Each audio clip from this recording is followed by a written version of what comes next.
dia mpifaliana indray ry havana malala miarabanantsika rehetra any amin'isa tokantrano isam-baravarana miarabaintsika zanaky ny fiangonana FJK Matrano Vato Faravohitra nefa ihany koa dia arabaintsika rehetra zay afaka manaraka ity fandaharana anio ity. Ny fandaharana manokana zay atolotra antsika dia mahakasika indrindra aloha hevitra manao hoe ny toe-panahy sy ny toe-tsaina entina miatrika ny aretina sy entina miaro tena.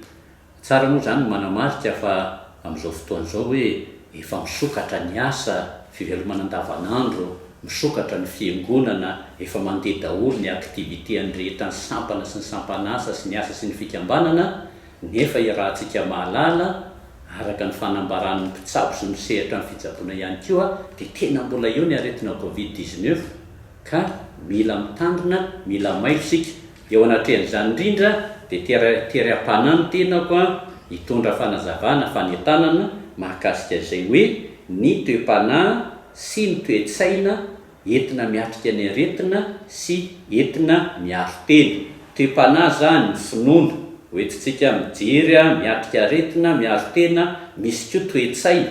Araka izany dia roa zay no ifarimbona eto ny tenako ny anazava zay toe-panahy sy toe-tsaina zay ambaran'ny soratra masina momba ny aretina. Rehefa avy eo kosa dia isy dokotera eto handimby mba hanazava ara-tsiantifika hifampizara amintsika zay mety sy tokony atao eo anatrehan'izany aretina sy ny fiarovatena izany.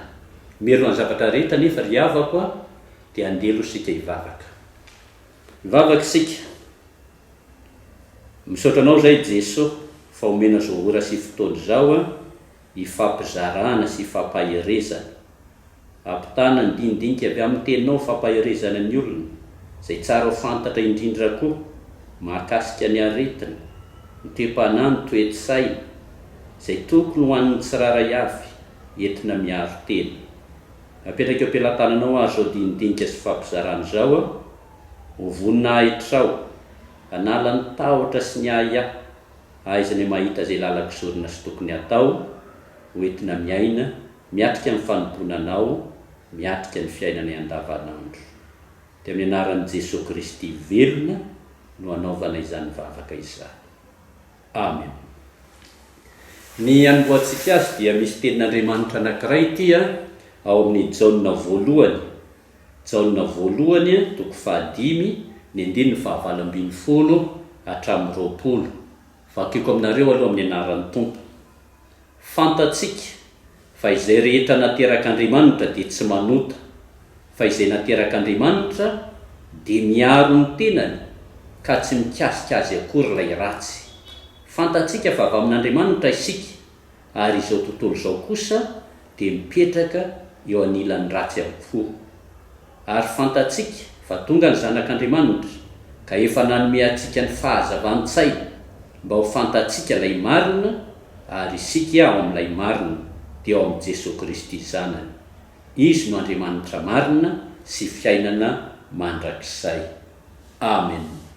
Mety efa amintsika izany tenin'Andriamanitra zany hoe tsika zany dia zanak'Andriamanitra marina fa eo ny ratsy, eo ny olana maro samihafa, eo ny aretina kanefa dia izao men'Andriamanitra fahazavan-tsaina isika sady afaka miaro tentsika araka soratra masina io no arovany zanak'Andriamanitra raha teo ihany koa.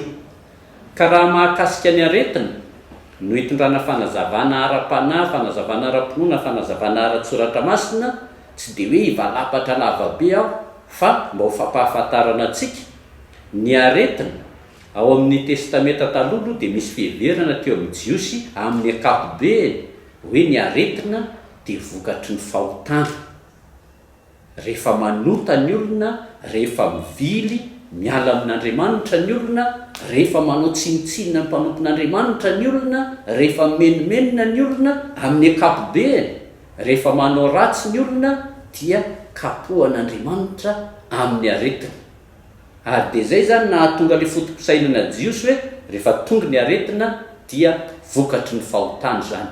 Ary dia marina ara-tsoratra masina tokoa izany.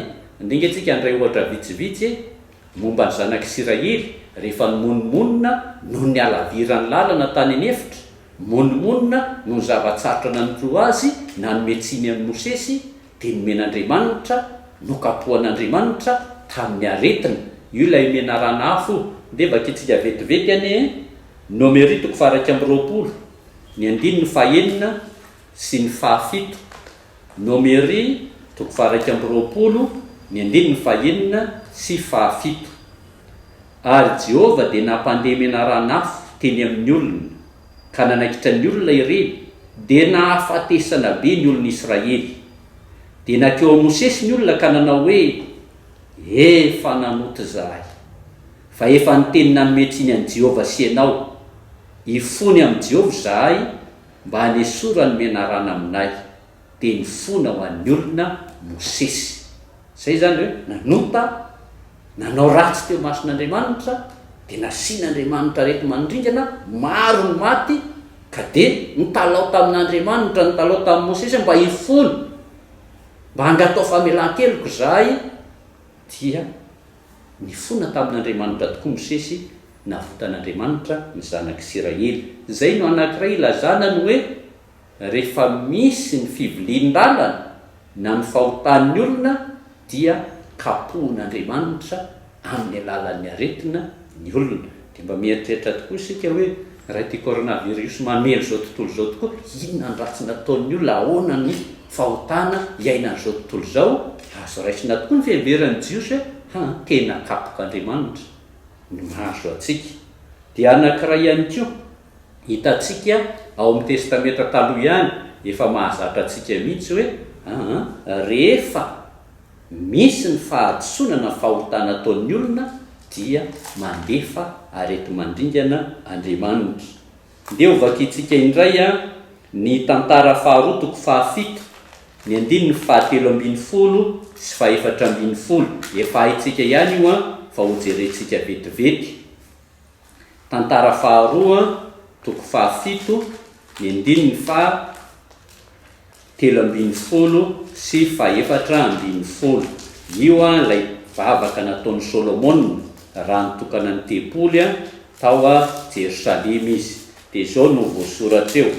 Tantara faharoa 7, ny 9:17 sy 4:10. Dia vakitsika amin'ny anaran'ny Tompo.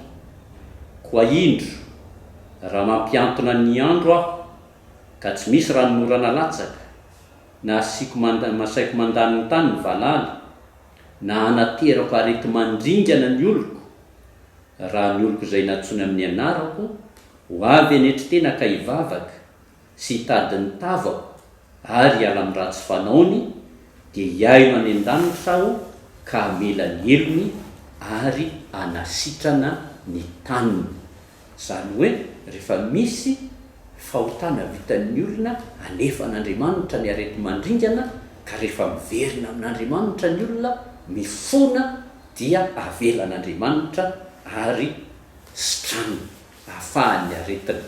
Mifehiny zay zany dia zao no hoe eo amin'ny fotoposainana Jiosy na ny testamenta taloha dia zao hoe rehefa manota ny olona dia asian'Andriamanitra amin'ny aretina, vokatry ny fahotana ny aretina. Kanefa tsy zany ihany fa mety ho fitezana sy fitsapana ny olona ihany koa ny aretina amin'ny testamenta taloha.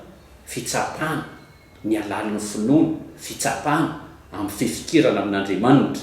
Dia haitsika tsara ny tantaran'ny Job, nandefasan'Andriamanitra ny vairatsy hatrany tampon-dohany, hatrany am-paladiany, hitsapana hoe mbola hifikitra amin'Andriamanitra ve. Ka raha iny tantaran'ny Job iny koa dia azo raisina ny hoe ny aretina dia fitsapana ny alalin'ny finoana, ny fifikiran'ny olona amin'Andriamanitra. Raha mikisaka isika ato amin'ny testamenta vaovao dia mipetraka ihany izay foto-kevitry ny Jiosy momba ny aretina izay, kanefa tsy voatery hoe vokatry ny fahotana ihany ny aretina, na aretina tsotra io na areti-mandringana, fa amin'izay hoe mety ho fitsapana sy fitezan'Andriamanitra ny olona. Anankiray ihany no raisitsika ato amin'ny testamenta vaovao dia ny tantaran'ilay lehilahy teraka jambo, filazantsara ny Jaona 7, ny 1 hatramin'ny 7. Jaona 7 ny ndiny voalohany hatramin'ny fahatelo zao ny voasoratra eo vakitsika mianaran'ny tompo. Ary raha nandalo Jesosy dia nahita lehilahy jamba hato ny fony vaoteraka, ary ny mpianina nanontany azy hoe Rabi, iza moa no nanota? Io lehilahy io va sa ny ray aman-dreniny no dia teraka jamba izy? Jesosy namaly hoe tsy io lehilahy io no nanota na ny ray aman-dreniny, fa ny anehoana ny asan'Andriamanitra eo aminy. Eo zany le fisainana jiosy mipetraka tsara hoe io le lehilahy teraka jamba, dia mandeha ho azy le fiheverana hoe nanota io matoa jamba, na nanota ny ray aman-dreniny matoa jamba izy. Dia manontany ny mpianatra hoe tena io lehilahy tokoa ve nanota sa ny ray aman-dreniny no dia teraka jamba izy? Tsy voatery eo fahotana, fa eo amin'ny maha olona zany, eo amin'ny mahanofo dia mety misy ny aretina, mety misy ny problema, mety misy ny fahajambana. Dia mazava ny valitenin'i Jesosy hoe tsy io lehilahy io no nanota na ny ray aman-dreniny, fa ny anehoana ny asan'Andriamanitra eo aminy. Zany hoe matoa zany misy ny aretina, matoa misy ny zava-tsarotra amin'ny fiainana, tsy voatery hoe vokatry ny fahotana io, vokatry ny fahadisoana io, fa matoa io misy eo amin'ny maha olombelona nofo no alian'Andriamanitra. Dia mety mahazo ny aretina, mety misy ny zava-tsarotra, fa mba hanehoan'Andriamanitra ny voninahiny, hanatanteran'Andriamanitra ny asany eo amin'ny olona, ny asany eo amin'ny fiarahamonina, ny asany amin'ny firenena, ahatonga ny olona tena hitodika amin'Andriamanitra. Keo amin'ny lafiny ara-pinoana sy ara-panahy zany dia zao zava-dehibe amintsika ny tena miaina mihitsy amin'ny fahatokynan'Andriamanitra, matoky ny asan'Andriamanitra eo amin'izay hitondrany sy hitantana ny fiainantsika, na amin'ny fahasalamana na amin'ny aretina. Ka tsy ho lany androtsika na hiasa saina hoe tena nanota ve za, nanota ve ny fireneko, inona re ty mahazo atiny, dia narary toy izao ny de mijaly tahaka izao fa ny zava-dehibe dia izao no hoe olon'Andriamanitra sika, nofa mandra mety marary, mety azo ny aretina. Zava-dehibe dia ny hoe ny hanehoan'Andriamanitra ny asany eo amintsika, hanehoan'Andriamanitra ny asany eo amin'ny fiarahamonina, hanehoan'Andriamanitra ny asany eo amin'ny firenena. Ka ny miantoraka amin'Andriamanitra, miantso an'Andriamanitra, tena tsy maintsy mifontsika, satria mety maro ny ota malaky mahazo atsika, fa tena misy matoky sika ny hoe mahery io Andriamanitra zay hivavahantsika io, ka angapahantsika aneo ny voninahiny, aneo ny asany eo amintsika, eo amin'ny marary, eo amin'ny firenentsika, mba hahazahoantsika manome voninahitra azy mandrakarivo. Izay no fanazavana tsotsotra entina mampahery atsika hoe tsy tokony hisy hampatahotra atsika ny fandehan'ny aretina, tsy tokony hisy hampiahy atsika, fa tokony hanamafy ny finoana sy ny fifamatorana amin'Andriamanitra isika tsirairay avy. Dia arak'izay fa hanambarako teny am-piandohana ry havana, dia tsara ihany koa isika mba mandray mahazo fahalalana eo amin'ny lafiny ara-tsiansa mahakasika ny aretina, indrindra dia valana aretina coronavirus zay ndraindray miteraka tahotra sy miteraka orooro eo amin'ny fiainantsika ity. Ka dia hitondrantsika fanazavana mahakasika an'izay Dokotera Rabenja Nilova. Dokotera Lova moa zany dia zanaky ny fiangonantsika ihany, tsy miasa eto Madagasikara izy fa any ivelany, any amin'ny Croix Rouge Internationale miasa any amin'ireny tany miady reny. Mandalo eto Madagasikara izy dia araroantsika kely mialohan'ny andehanany mba fomba fijeriny ny aretina, zay tsara ho fantatra mahakasika izany ny fanentanany atsika. Mety afaka milaza koa izy ahoana moa zany fipetraky ny aretina, fahitany azy eto Madagasikara sy maneran-tany. Ka dia fifaliana ho ny manolotra atsika any Dokotera Lova hitondra zay dinidinika tsara ho fantatra sy fampaherezana ho atsika.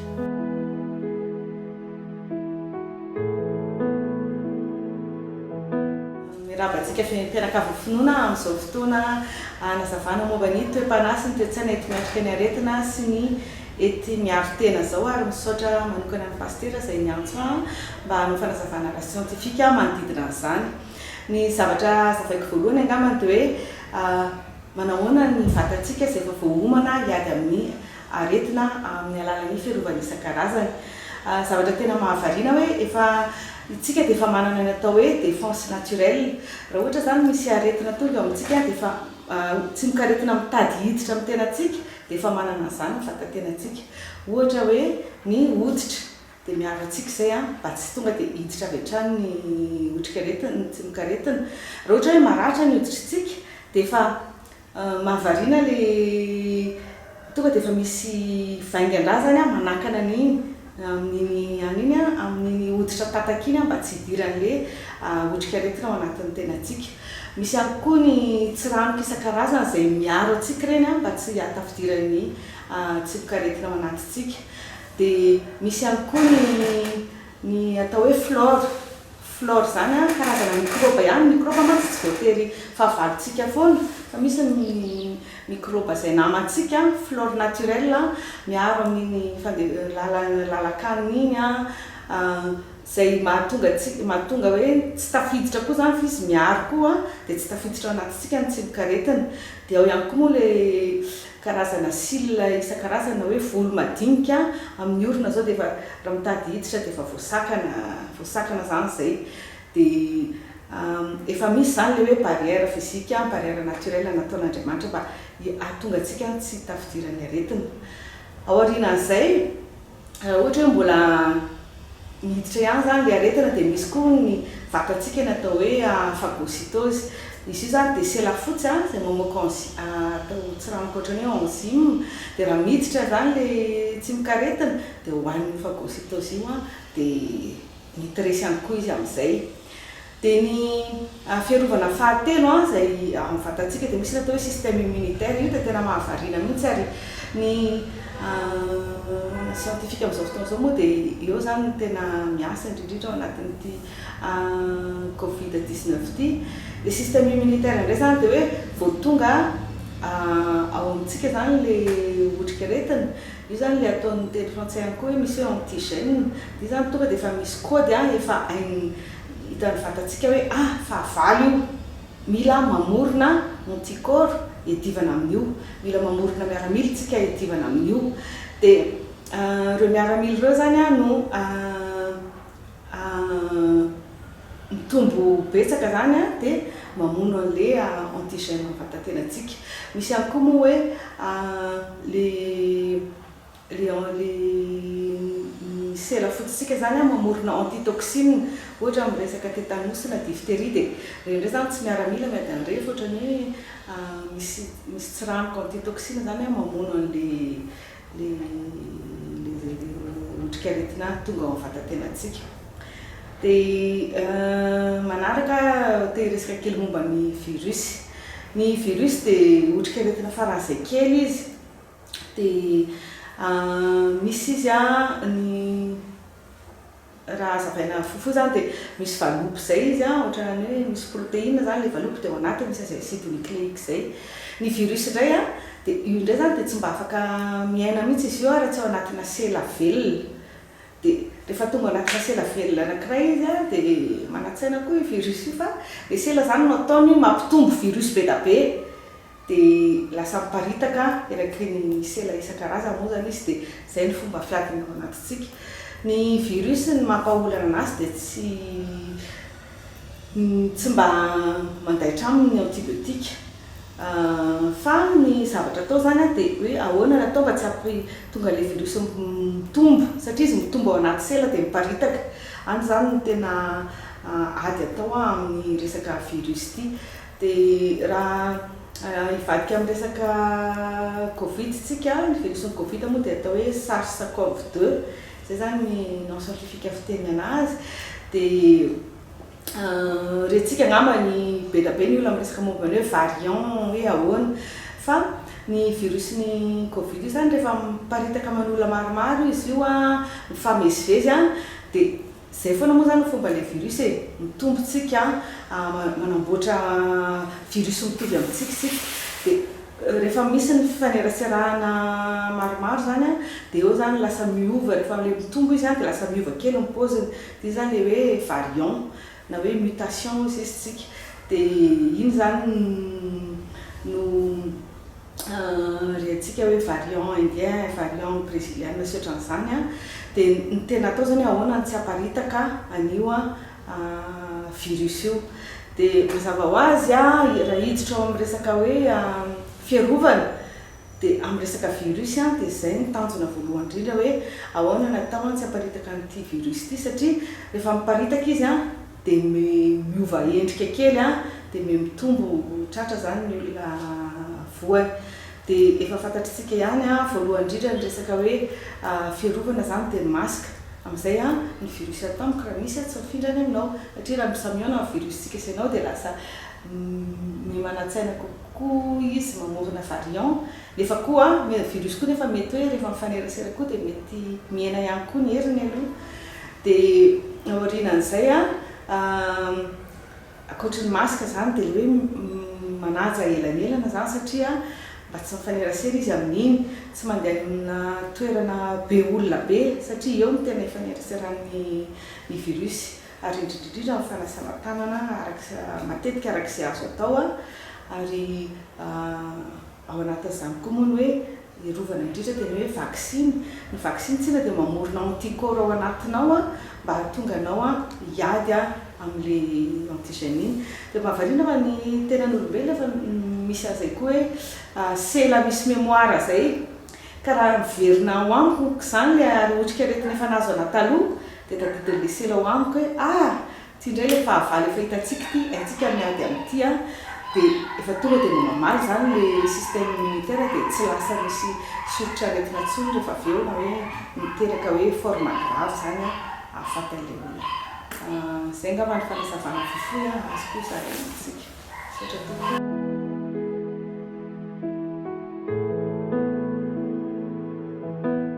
Excusez-moi, je rassemble un peu mes idées.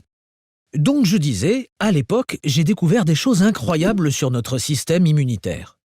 En fait, les êtres vivants sont constamment en contact avec des agents pathogènes, des bactéries, des virus et des parasites. Pour se protéger contre l'intrusion de ces agents pathogènes dans l'organisme, il existe des barrières, comme la peau ou les larmes. Lorsque, malgré ces barrières, des agents pathogènes s'introduisent dans l'organisme, notre système immunitaire entre alors en jeu. Nous avons deux manières de répondre à une attaque d'un agent pathogène. La réponse immunitaire innée et la réponse immunitaire adaptative. La réponse immunitaire innée est la première ligne de défense de l'organisme face à un agent pathogène. Nos cellules immunitaires reconnaissent immédiatement un agent pathogène et l'éliminent rapidement. La réponse immunitaire adaptative est, quant à elle, plus lente à se mettre en place. Elle nécessite que nos cellules immunitaires, et plus précisément nos lymphocytes, aient déjà rencontré l'agent pathogène à détruire et soient éduquées pour l'éliminer. Ce sont des cellules présentatrices de l'antigène, CPA, qui sont chargées d'éduquer nos lymphocytes. Pour cela, les cellules présentatrices de l'antigène entrent en contact avec un lymphocyte non éduqué, dans les ganglions lymphatiques. Elles lui présentent l'antigène, qui est une protéine issue d'un agent pathogène. Le lymphocyte devient alors immunocompétent, c'est-à-dire qu'il reconnaîtra désormais spécifiquement et exclusivement cet antigène. C'est la sélection clonale. En cas de nouveau contact entre ce lymphocyte et cet antigène, les lymphocytes vont s'activer et se multiplier. C'est l'amplification clonale. Une fois activé, le lymphocyte produit des médiateurs chimiques qui favorisent la prolifération et l'activation d'autres lymphocytes, appelés lymphocytes TCD8+. Les lymphocytes TCD8+, vont se fixer sur la cellule infectée et reconnaître l'antigène présent à sa surface. Ils vont alors libérer des cytotoxines qui vont créer des lésions dans la membrane de la cellule infectée et ainsi la détruire.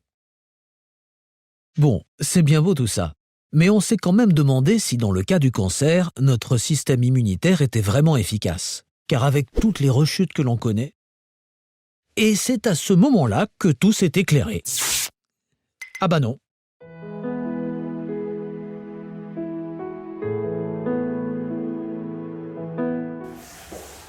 Dia isaorantsika sy akasitrahantsika be lehibe dokotera Lova izay mitondra amintsika izay fanazavana sy fanentanana izay.